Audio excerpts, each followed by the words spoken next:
So welcome to this episode of the DevCoaches podcast. Today we're here with Pat Toner, Matt LoPiccolo, myself, Dave Balzer, Randall Clapper, and Amanda Gragg. Hello. Hello. How are you guys? Oh, fine. Enjoying the new setup. Yeah, we're experimenting with a little video today. We're probably not going to release it today, but we're working on that. So new things coming. So what do we got? I don't know. There's a good start for the episode. Yeah. Great. What are we talking about? I don't know. All right. So we were talking about the recent breach in, Equifax, and now, Pat, you were telling me that another company got breached. Well, it wasn't. It was the SEC, the Security Exchange Commission. They got hacked. Oh, that's a real small one to get.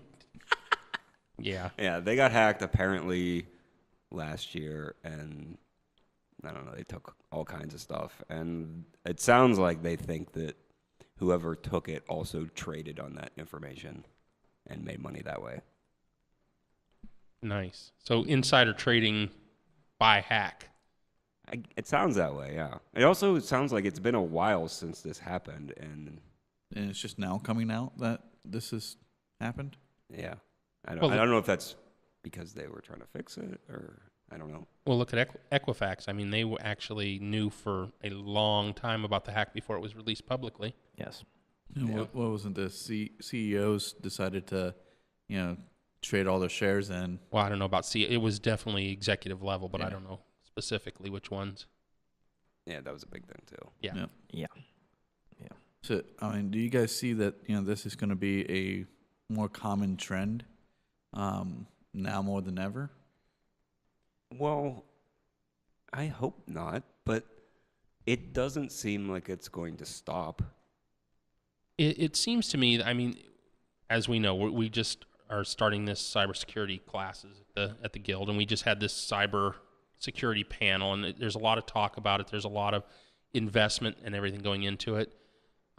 It seems to me that there's a good chance they're going to keep people out, but at the same time, people are seeing the benefit to hacking from the criminal side of things, and I think it's just going to amp up on that side of things too. I mean, you can do a relatively small amount of work and crack open. Like, I don't know what the weird black market of hacking looks like, but the guys who did the Equifax thing, it probably wasn't that much like time invested, and they probably it's the enormous return on whatever they got. As long as they don't get caught. But even if they get caught, what are they going to do? Put him in jail? Is that a thing that happens? Well, I hope so. Right? I have no idea. Or, employ them in our government.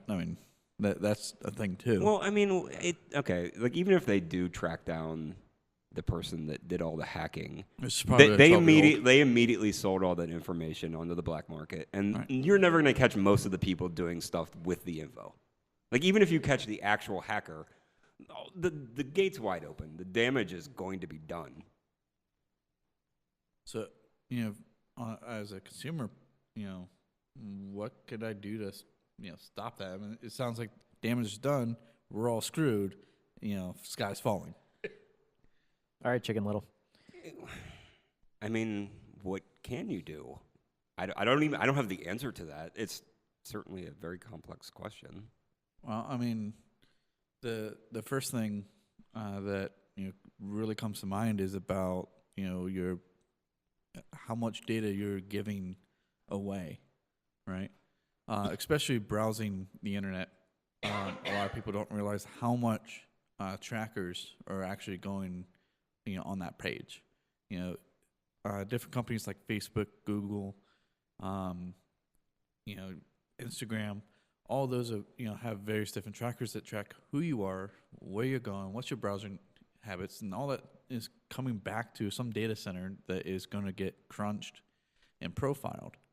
I mean, we see the extent of big data these days. That's exactly what it's about, collecting as much information about everything that happens as possible, including you. And that data right now is legal to sell and auction anywhere to marketers, to advertisers. You should protect yourself by not allowing them to do that. How do you do that? Well, there's plenty of extensions that you can get on your browser. You can use Tor, which is an encrypted browser. Allows you to be able to access, not only the web, but things underneath the web. Not The deep, dark web. not Yeah, we the know what dark Randall web, does in his spare time. not the dark web, but the deep web. But all that information. Is I don't there a know- difference? I don't know the difference. There's different layers of it, and don't ask me why I know. Randall, why do you know? Yeah, sorry. I was bored one night. There's just some really odd stuff on there. But VPNs and stuff like that. You should protect what data goes out. But how could we have protected ourselves from this Equifax thing? I don't think there's anything we could have done other than not engage in Banking. modern banking. Yeah. Right.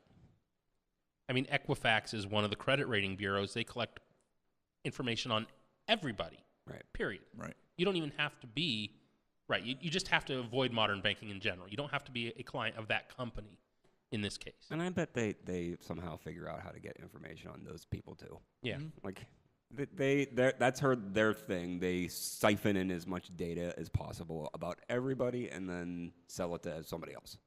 Really, the best you can do is go cash only. Well, okay. I can't cash for my house. I couldn't put a down payment on a house in cash. I mean, we don't have an economy right now that would That even supports that. function. Yeah. Because people, Oh. you can't save up enough money to buy a house in cash. Right. No. I mean, our economy is based on, hey, let's borrow tons of money that I don't have to buy things I really don't need.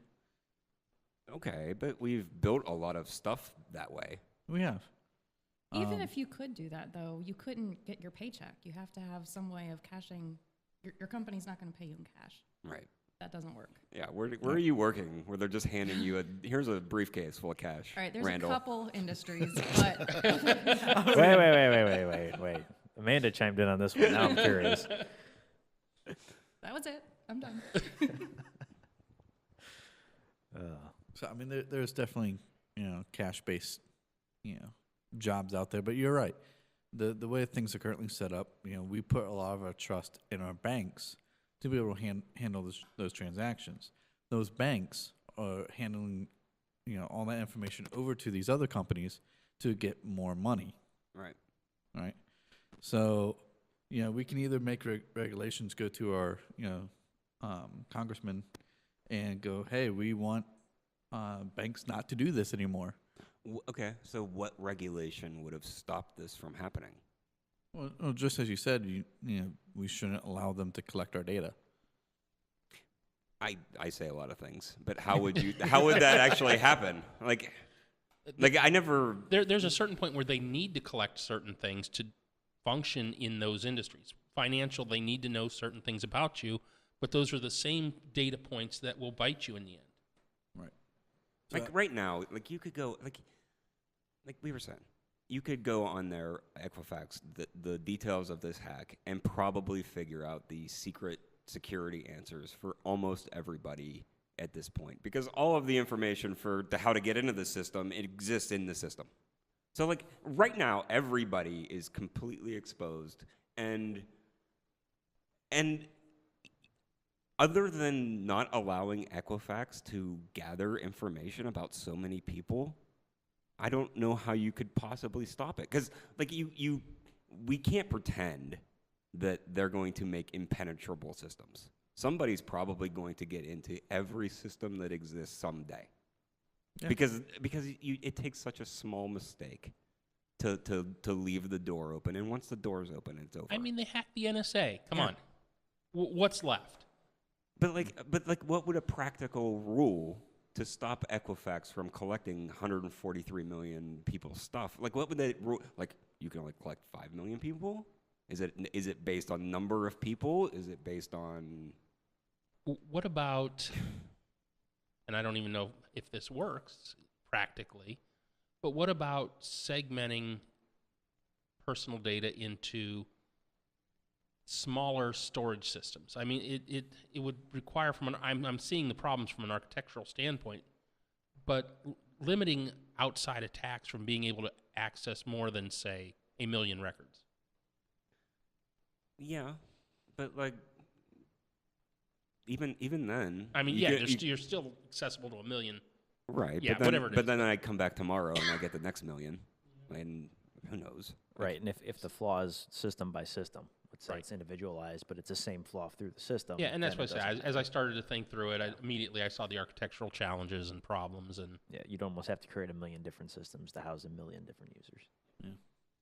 So unless there was some No, kind of it's- randomized process that you couldn't predict where the error would be, or the error that's there now wouldn't be there in a minute. Like, how are we going to deal with this now? And I think it's just we're going to trust that Visa and MasterCard and American Express and JP Morgan are going to stop the fraud at the door somehow. well, and I think we're to a point where people have heard so many stories about it, and they just move on with their life because how are they going to defend against it? And they have to buy things, and they have to take out loans, and they have to do all those things. So it's okay. Well, here, it's like going to the casino. I'm going to swipe my card today and hope that I don't get identity theft. But, like, that sucks. Come on, Red. Come on. I mean, seriously. Yeah. But yeah, but it's really kind of where we're at. The society just has given up on caring. Well, okay, then do you go the other way and you go, all this information is just public? And we'll just accept whatever weird risks come with that?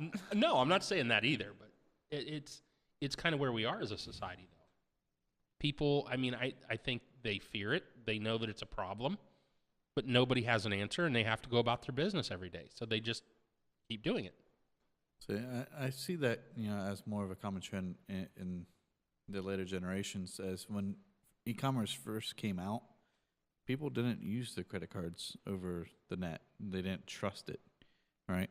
I just had this conversation with my father last night. They still don't. Yeah, and so the older generations still don't trust it. They much rather go to someone, shake their hand, give them money, get something, and walk out the door. By trusting e-commerce, we've basically said, yeah, here's all my information. Give me that because I want it, right? And then later generations, my generation and the next, basically give our information out to these ad companies every day. Every time I go onto Facebook and browse for a little bit or post my personal information up there, I'm giving them permission to use that. It's weird to me that advertising companies think they can do whatever they want with anybody's information at any time. And It's in the terms of service. You agree to it when you signed up. I'm not saying they're legally wrong. I'm saying it's weird that they have gotten into such a comfortable position for them, where they're like, we can do whatever we want. There's no risk that we're gonna be punished. Right. Yeah. Ethically, they're just no concern there. Yeah. I mean, so, ISP providers, track all of your information, browsing history, what you purchased online. All the information has to go through their pipelines. It was, the last 8 years, not allowed, right? Obama put in a Protection Act to say, you cannot sell or monetize this data. It's not right. It's private data. Which data is this?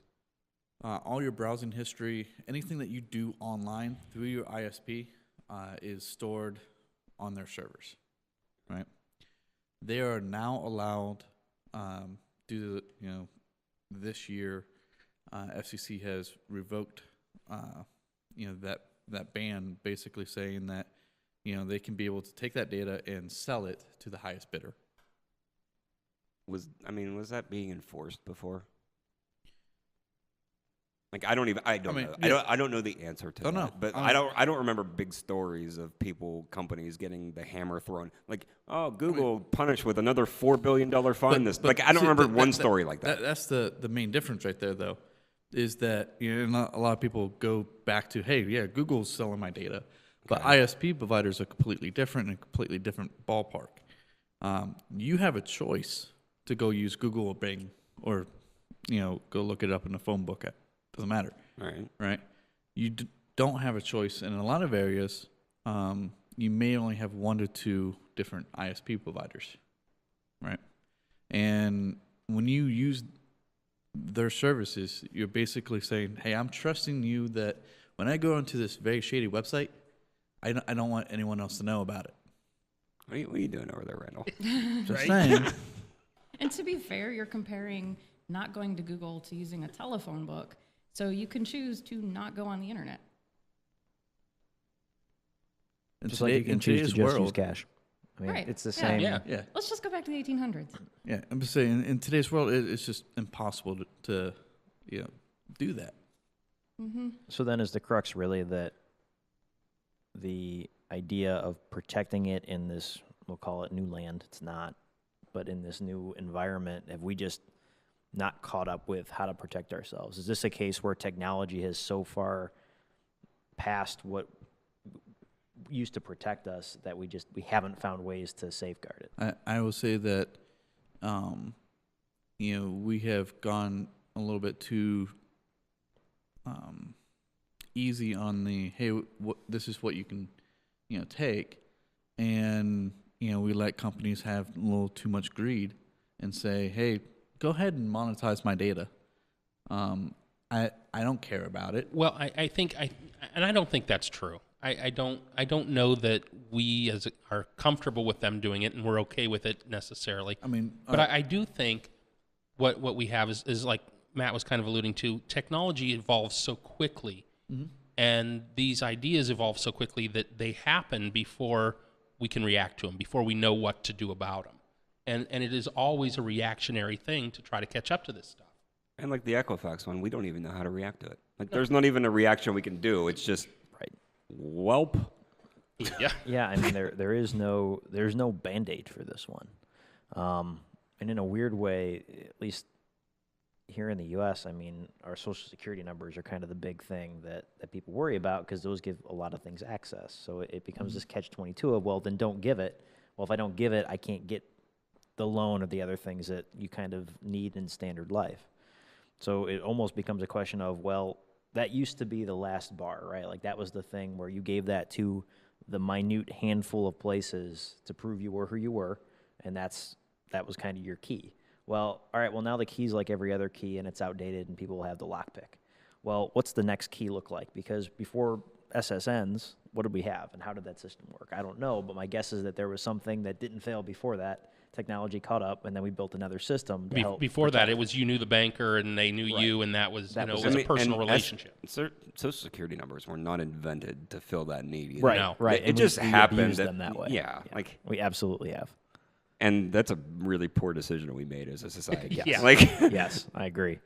So I almost feel like maybe not the solution, but we need another level to help. Okay, these are like, this is, one step above that. This doesn't go anywhere. This is like between you and yeah, we can say the government, but the government's getting hacked, so we come into the same problem. But what does that next thing look yeah, like? but the Your problem with DNA. Yeah, great. Now I have a clone You know what? running around. I- That's even better. Yeah, I don't think we're too far off from that. the problem no, the you're problem with another level one is the same one with the Social Security number, Right. though. Because if I share my next level number with Target and then Target gets hacked, Right, then they we're still have it. screwed. It's Yeah. this, and we're in the same boat. In fact, a lot of people think that your fingerprint, is safe to use for your phone. Oh, God, no. Yeah, it's all about the storage mechanism, that holds your fingerprint, that getting hacked. Right. Because it has to know that it's you. Right. Wait, what? I didn't follow that. Sorry. So you can store your fingerprint on your phone, and it's as secure as that storage is on that device. Right. Right. So it's not your fingerprint that really matters. It's the data that your fingerprint generates that creates that lock, right? So, however secure the storage mechanism to keep that lock, that key is, because as soon as I hack that, it's over. This fingerprint is now able to be able to use everywhere, right? So I even mean, if we go, I know on the iPhone the- they have they have a very specific thing for that, right? Like they have a hardware security mechanism in their fingerprint scanners. I assume it's the same in most phones. yeah, same in most phones. Is there a problem with those? Is that what you're saying? Yeah. Okay. If that gets hacked, and inevitably it will, probably has, I can get your fingerprint and use it, print it off. I mean, do whatever. essentially, when you think about it, it is no different than any other binary data format that's stored for a password. Right. It's converted into some kind of binary format that's saved. And that's the point that I'm getting to, is that no matter what key we come up with, is the storage mechanism that's the problem.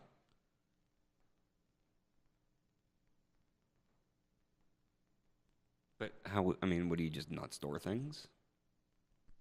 I mean, there would have to be a way that you can't store it, but you have to generate it, kind of like a hash code of some sense. And compare it to what? That is a good question. I mean, Because essentially, you yeah. have to store some. You have to have something stored to compare to validate who Yeah. you claim to be. Right. right. Right. And I mean, you're right. The fingerprint does end up being, just essentially a string of characters. At the end of the day, that it works just like a password. Yep. Exactly. Same thing with facial recognition. Right. Right.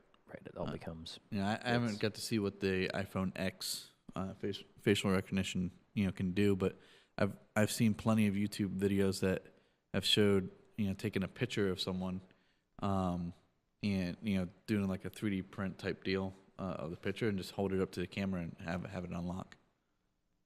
I mean, that doesn't sound ideal. Right. No. Right. I mean that's I mean, it's slightly time consuming, but what Right. else do those guys have to do? Well, didn't they just release some brand new thing, right? yeah. Is that what you're describing? No. This was prior to that, and I was really surprised to see that iPhone What's this new thing called?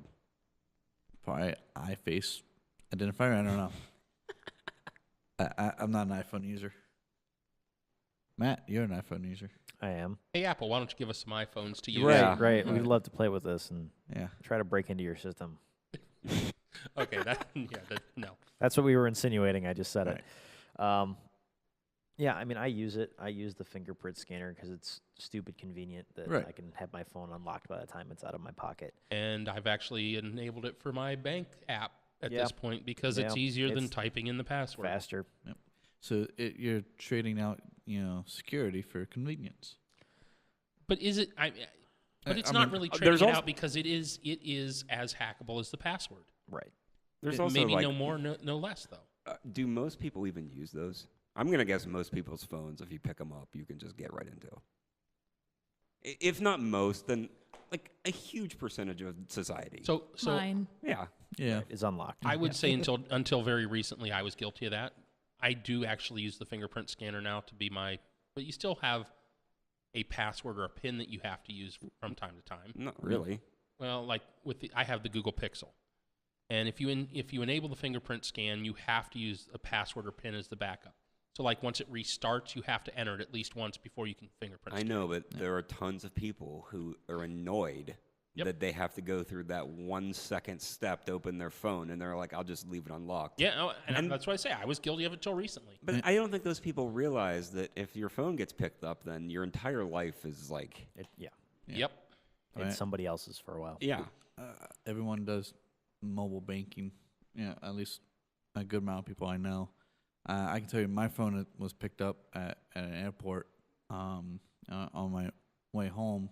It got lost between the seats, and about a day later, I find a charge for the Step Brothers movie. Nice. Right. Good way to spend Did you Randall's enjoy money. it? Did you enjoy paying for it at least? Yeah, I totally enjoy paying for that. But it was an interesting, life lesson of, hey, I didn't have a lock on my phone. They were able to, get straight into the phone, get to the purchases, and start buying stuff. Although that brings us to the other interesting thing I think is curious about the way breaches and hacks work. So I think at least I know I have, and I know a lot of people I know have, like they get breached like that, and it's like a $2 charge, or an $11 charge. They're never these monstrous amounts of like life-ending money. Like I've not had anyone who's had that level of breach happen also be like, yeah, and all the money in my bank account's gone. I think people are more likely to say, it's not worth the hassle at that point. Yeah, I mean, I think to the hacker, there's a lot of risk in making it obvious. Well, I think that's what we were kind of saying earlier is we are relying right now on the banks to make it right if anything horrible happens. Yes. But that's probably not ideal. I don't think it's ideal for the bank or for us in any instance, but for some reason we've kind of found this weird equilibrium where we know if our stuff gets hacked, it's probably not going to be world-ending, and I think that's contributing to our kind of meh reaction to a lot of this stuff. Yeah, and honestly, that might be a feedback loop in the sense that Visa fixes the problem for you, and you're like, I guess I don't care about security in any way because it was fine. Right. I had no pain from that instance other than having to make a phone call and go, hey, my stuff got breached. And they go, oh, okay, well, we'll reimburse your account and send you a new card. And that's about where it ends. Yeah. Problem solved for us. We don't care. Yep. But that's the way the credit card companies want it, too. Because if you, I don't know what I'm trying to say. They like that being that in-between layer because it gives them a lot of control over tons of money. Yes, as long as they have it. Yeah. But I'm curious if the breaches don't get to more exorbitant amounts. Like the credit card company's going to go from liking that to hating it real fast, and they're going to be gone. They'll also start to just check on you more because so my parents went on vacation. They got a call saying, you're charging something in New Hampshire and also in Akron. Where are you? So they'll have to do more of that and more front end work on their part. Right. If it gets too big, and which will become more hassle for us. I don't want to answer the phone every time I want to buy a book. Right. Yeah. So what's the answer? I don't know. This thing's called Face ID, though. I Face figured ID. it out. Yeah. Oh, good. Apparently, it's 3D. It's like a 3D thing, Also uses a depth sensor. I guess. It sounds like it's like a Kinect. Yeah. That's on the iPhone. Hopefully it's not as bad. It's probably ripping off Google's Tango. Well, it sounds like they also it sounds like they also removed the fingerprint scanner. Yes, Yeah. it seems to be face only from what I understand, which I think is a little bizarre. Yeah, and I wouldn't be crazy about that. I really wouldn't. So what do you have to do? Hold your phone up to your face every time It's you want to open literally- it? It's this. You just go, and then it's going to open, Yeah. Awesome. right? Does it do like expression? Have they I hope. That would be ever amazing. met an old person? Like, Keep going, Pat. I want to see where this goes. like there's no way you hand this to some random like 65-year-old woman and she's like, "Yeah, I got it." No, it's not going. They're not going to be able to figure it out. I mean, unless it's just so. The other way would be to make it so lenient that it stops being useful. Right. Yeah. So it's either going to be this. And from my experience with Apple, that tends to be the case. They err on the side of user friendliness. I mean, Well, I don't know what's not working. Well, you're not looking at it, Grandma. Listen, though, this will solve the problem for your students in class. If they try to go look at their phone, you're obviously going to see it. So, if they want to turn it on, they got to stick it up in front of their face. Sure. It solves a weird problem. Can they turn this off? I don't know. I mean, Like, again, are we going to go back to the problem where it's like, this is annoying, so I'm just going to turn it off? right. Well, probably. would They never probably use that. have the option of a PIN and a password or no security at all. I would assume. Apple's always had those options. I'm going to guess they leaned on the side of, let's make sure people can get into their phone. So, Yeah. so what happens when I'm partying, passed out? Yeah. Now my friends can just hold my phone up to my face. Yes, they can absolutely do this. Oh, I never thought about that, but absolutely. I've seen a ton of memes of people with, boyfriends who are cheating on their girlfriends. Better watch out if you have an iPhone X because they're just going to be like, shink, and they're in their stuff. Yep. You could do that with your fingerprint, though, too. Oh, they could. Right. They could. I wonder if it works in the dark. Like if you're just in Oh, bed. that's a problem. I mean, with the phone, screen light, I mean, that's probably just enough. Maybe. Yeah. I don't know. So, I mean, but think about the... Or after you get a haircut, or if law guys cut their enfor- beards off. Like this, this is problematic. This is really problematic. I do not like this feature. Think about, What about Halloween? Oh, yeah. You're right. That's gonna suck. It has a vampire feature. Right. Is it gonna turn into Snapchat where I can just change my filter Right. on my scanning This screen? one. But I mean, think about the law enforcement. They're not allowed to search on your phone unless you give permission. But giving your fingerprint or Face ID gives law enforcement that permission automatically. They don't need your permission. They're just going to hold it up in front of your face. Right. Oh, here, let's just take Yeah. there you go. Yeah. At least with the fingerprint scanner, you have some argument of they took my phone to my finger without me having a choice. Well, I Now mean, they just be right. like, hey, what's up? It's Right. I mean, it's like there's a lot of case law about this in the sense that a password you are not obligated to give it to anybody, Right. but if you have a key, you are obligated to hand over the key because it's a Fifth Amendment thing. Like you're self-incriminating versus there's a physical key, and apparently that's fine. Interesting. That makes sense. Yeah. Even if that key is, part of your body. Yeah. But I mean, it's the danger of using a fingerprint or a face or any part of your body that somebody could steal Right. to get into your stuff. Just having thoughts of people stealing my face. It's not particularly entertaining. I mean, if you seriously cared about the security of the stuff on your phone, I can't imagine you'd use any of these systems. yeah, no. Like if you're a CIA operative, like you are not using Face ID. No, No. they're They're probably probably still using using BlackBerry. No, they're using flip phones. They would use the most low-tech direct solutions. I mean, that's what most government programs use, is they use older tech because it's securable. Yeah. Securable. Or more securable. Right? But less fun. Well, I don't know. If their priority is their security, then it does make a level of sense to use the thing that has been pretty well vetted. Yeah, and again, it's we're rushing with technology. We're rushing so fast Right. that those things have been around long enough to have those bugs worked out. Right. They have those things locked down. Yeah, the chance of there being an open door somewhere is greatly minimized. So basically, we can tell all CIA operatives by their flip phones. Because Yes. they're the only ones that have them now. Absolutely. Them and my father because he's terrified of a smartphone. All right, we just have to exclude the old people, and then, yeah. If you see anyone under the age of 40 with a flip phone, you should start asking questions. Oh, wait a minute.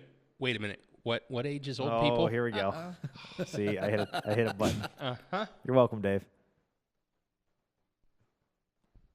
All right. All right, that's it. That's it. All right.